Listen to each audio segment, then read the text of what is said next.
Hey guys, in this video I'm going to show you how to add pauses inside of ElevenLabs. If you find this video helpful, please consider to like this video and subscribe to my channel. In saying that, let's just jump straight into the video.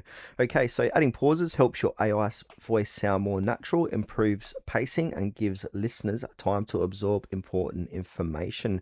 Now, there are a few different ways to do it. So I'm going to use SSML break tags. Now, this is used for most models. So if you're using a ElevenLabs models that supports SSML, you can insert a break tag anywhere you want the voice to pause. Now the syntax is going to be something like this or exactly like this, but we can change the 1 second to half a second or longer.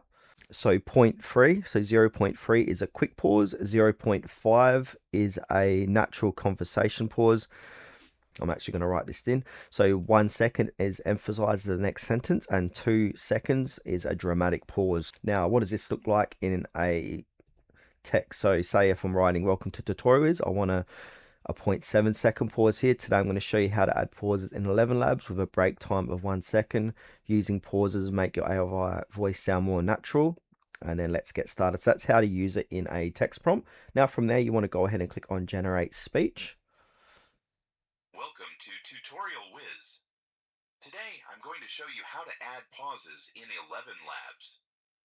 Using pauses makes... So you can see that in this demonstration, it works quite well. Now you can compare the difference. So you can go ahead and take out the pauses and that and see which one sounds better.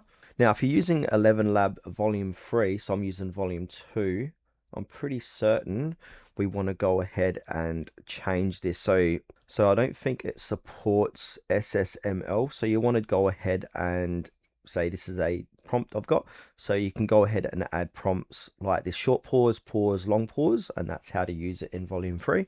Now, some tips at the end here. So don't overuse these pauses or the narration may sound slow and unnatural. And for myself, for my tutorial videos, I want to use a 0.7 to 1 second pause between each major instruction. Usually produces the most natural professional sounding narration for my channel if I was going to ever use ElevenLabs, which I'll never do.